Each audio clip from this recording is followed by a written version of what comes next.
Okay. I surrender.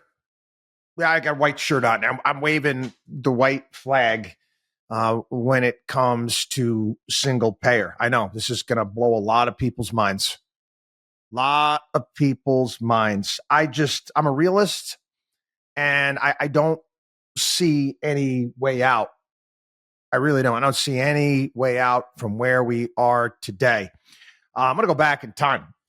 Um, Obamacare, Obamacare by design.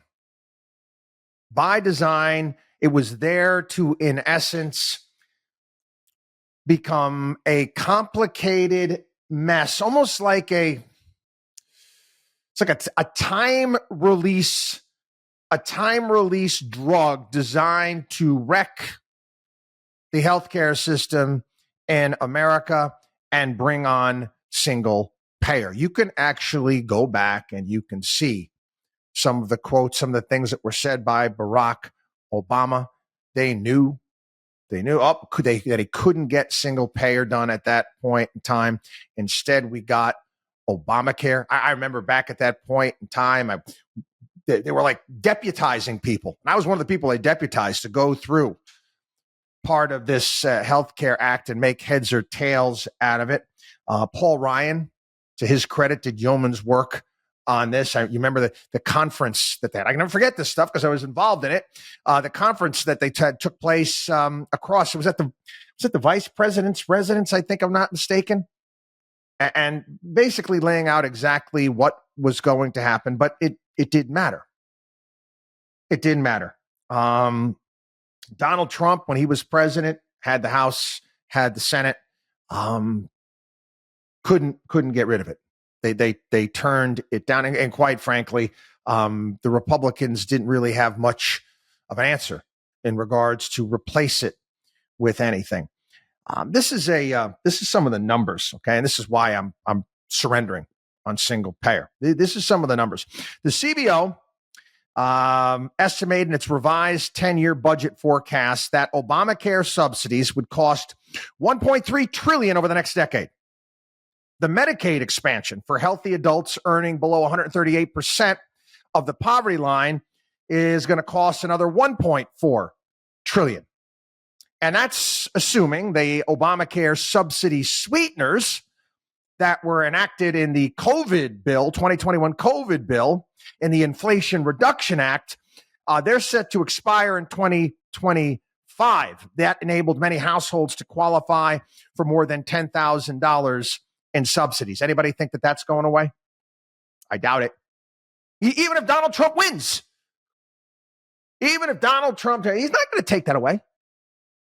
He's not going to make himself, people not like him. He didn't care. He's a big spender too. The Obamacare subsidies are expected to cost $450 billion more from 2022 to 2031 than the July 21 CBO projection. The richer subsidies lured millions of more people to sign up than originally forecast. This is especially true for those earning less than 150%, of the poverty level, who can receive subsidies that fully offset premiums. Again, Wall Street Journal having all of these numbers out today. The CBO also says the end of the pandemic emergency last spring is spurring many people who are no longer eligible for Medicaid to sign up for Obamacare exchange plans. The rule that was finalized, Biden administration rule 2022, enabled some 5 million more people to qualify for Obamacare subsidies, about 1 million of whom have signed up so far. They also got rid of multiple income verification requirements, making it very, very easy for people to qualify for these subsidies. Millions of enrollees misrepresent their incomes and receive more subsidies than they should. The number claiming income between 100 and 150% of the federal poverty line, those who are eligible for subsidies that fully cover premiums and cost sharing, exceed the number of potential enrollees in 9 states. They're expecting fraud is anywhere between $15 to $20 billion alone. I can go on and on about this. But again, mission accomplished.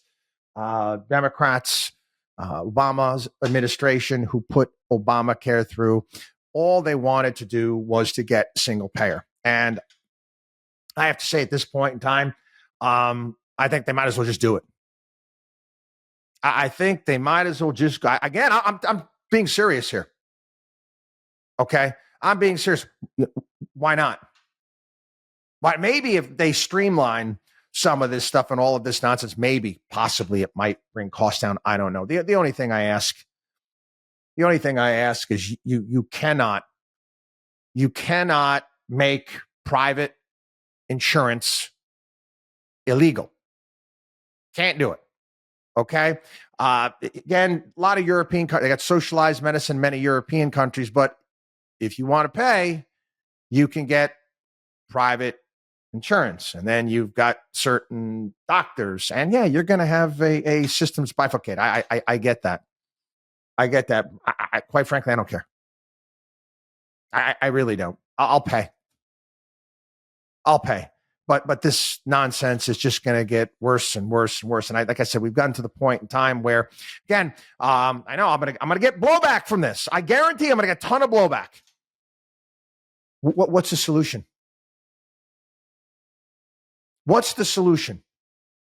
Do you honestly think you're going to get the support in Congress to repeal this? Once you start handing things out, once you start giving things away, once you start entitlements here in America, they never end. They never end. They just become more and more expensive. That is the reality. And again, people, Roger McCain with the thumbs up. I'm telling you right now, if it wasn't McCain, it would have been somebody else. Okay? The Republicans that wanted, honestly, they didn't want to repeal and replace Obamacare. Okay? If you honestly believe that, you got another thing coming. Yeah, sure, some did. That's it. Again, it's just too much work. That's too much work. And again, these members of Congress, they're not interested in working. They got to raise money. That's what they do. That's their job. Their job is legislate. Bullshit. They're fundraisers. Again, I'm sorry. Oh, yeah, what McCain, and he put the thumbs down. BS. If it wasn't McCain, it would have been somebody else. Guaranteed. So now, again, we've got this mess. And we're spending ungodly sums of money. I don't know. The only thing I can think of right now is, again, you want your single payer, give them their single payer and streamline the hell out of this thing. You want to do Medicare for all? Fine. I'm honest. I throw my hands up in the air. Just allow me an out. Allow the free market to still exist, okay, for people that want to pay. WatchDog on WallStreet.com.